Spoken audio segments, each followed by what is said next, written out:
It was supposed to be just another quiet morning in the suburbs of Maryland. Birds chirping, sunlight spilling over the freshly cut grass, and an old woman, gentle and soft-spoken, preparing her garden for spring. Her name was Margaret Lewis, 72 years old, a retired school teacher, and the mother of one of the most respected federal prosecutors in the country, Jacqueline Lewis. Everyone in the neighborhood knew Margaret. She was the type who'd bake cookies for the mailman, check in on sick neighbors, and volunteer at the community center on weekends. No one could have imagined how her final moments would become the spark for one of the most shocking courtroom cases the country had ever seen. It all started with a simple walk. Margaret had taken her usual route to the corner store to buy a few things. It was a route she had taken 100 times before. But this morning was different. A new officer had been patrolling the area. A young cop named Derek Sloan. Fresh out of training but already known for his aggressive demeanor, Sloan had transferred from a nearby district after a string of complaints had mysteriously been swept under the rug. On that morning, he claimed Margaret looked suspicious. An elderly black woman, wearing a cardigan and pushing a cart full of groceries, suddenly became a target. Neighbors would later testify that there had been no confrontation, no raised voices, no threats. Just a single command barked from a patrol car and then a single gunshot. Margaret never made it back home. The world stopped spinning for Jacqueline Lewis the moment she got that call. Jacqueline wasn't just any lawyer. She was one of the most relentless federal prosecutors in the Justice Department. Known for putting away cartel bosses, corruptee, politicians, and high-level traffickers, she'd made her name as someone who couldn't be bought, bullied, or bent. But nothing prepared her for the pain of losing her mother in such a senseless, brutal way. And certainly, nothing prepared the justice system for what was coming next. The news broke within hours. Federal prosecutor's mother shot dead by police. "Officer!" the headlines screamed. Social media erupted with outrage. People from across the country demanded justice, and suddenly, the thin blue line was under a microscope. At the center of it all stood Sloan, his face captured in blurry security footage, looking emotionless as he stood over Margaret's lifeless body. But this story isn't just about a tragic shooting. It's about what happens when power is abused, and what unfolds when that power runs into a force that refuses to stay silent. While Jacqueline quietly mourned, she made a decision. She would not let her mother's name become just another hashtag. She'd seen too many mothers buried, too many cases buried with them. This time, she had the power, the resources, and the fire to take it all the way. What no one knew was just how far this case would go. All the way to a precedent-shattering trial that would make headlines around the globe, and ultimately lead to something almost unheard of in modern American history: a police officer being sentenced to death. And while all of this unfolded in courtrooms and protest marches, another story was quietly brewing across town. One that at first seemed completely unrelated. A young black teen named Jordan sat quietly on a crowded bus, heading home after his shift at a grocery store.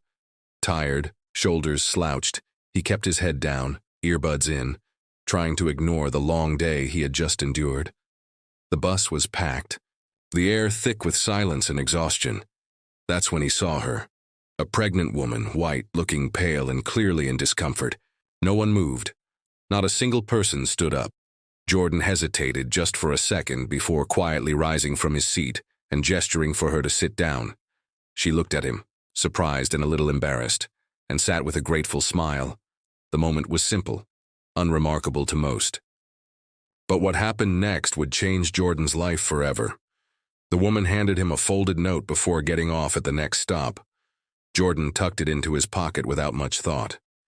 It wasn't until later that night, when he emptied his pockets at home, that he unfolded the paper and read the words that made his heart stop.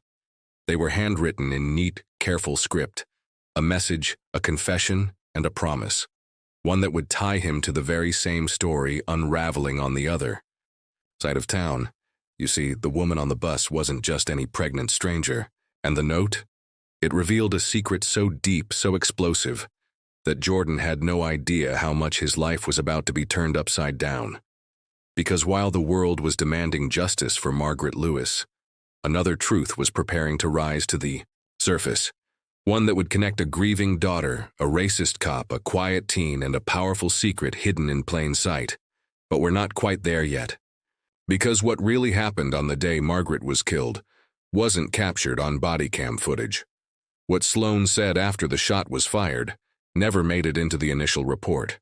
And why the police department scrambled to silence witnesses and edit footage before it reached the media. That's a story still waiting to be told. Jacqueline knew the system was broken, but even she didn't know how deep the rot went until she started digging.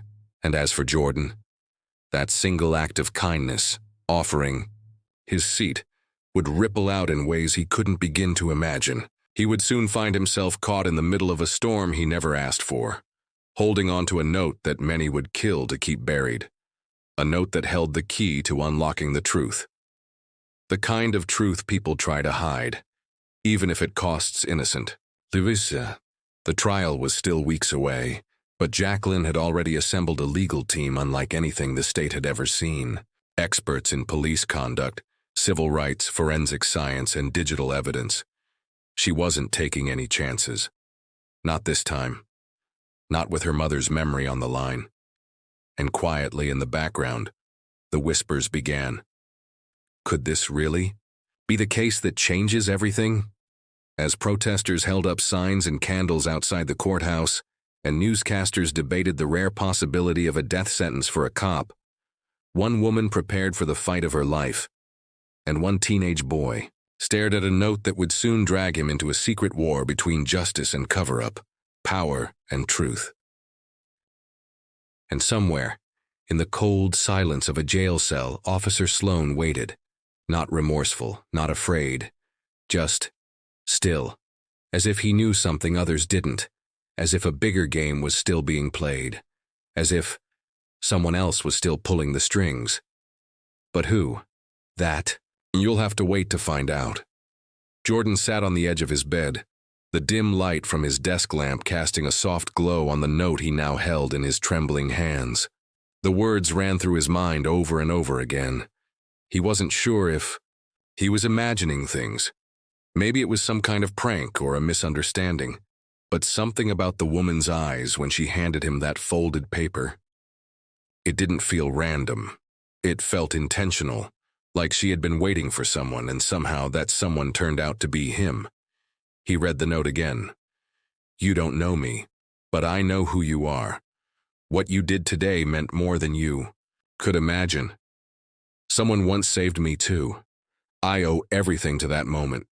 Please don't ignore this. Below it was a phone number and just 2 more words. Be careful. His heart pounded. What did she mean by be careful? Jordan wasn't involved in anything dangerous. He kept to himself, worked hard, stayed out of trouble. He lived with his aunt and younger sister, trying to make the most out of a tough situation. But now, a simple act of kindness had turned into something else, something bigger. And somehow, it was connected to the headlines he'd been watching all week. The case of the federal prosecutor's mother being shot by a cop just a few blocks from his school. Meanwhile, across town, Jacqueline Lewis sat in silence in her office. The city outside her window buzzed with life, but inside everything felt frozen. Photos of her mother lined the edge of her desk, smiling moments from a life that now felt like another world.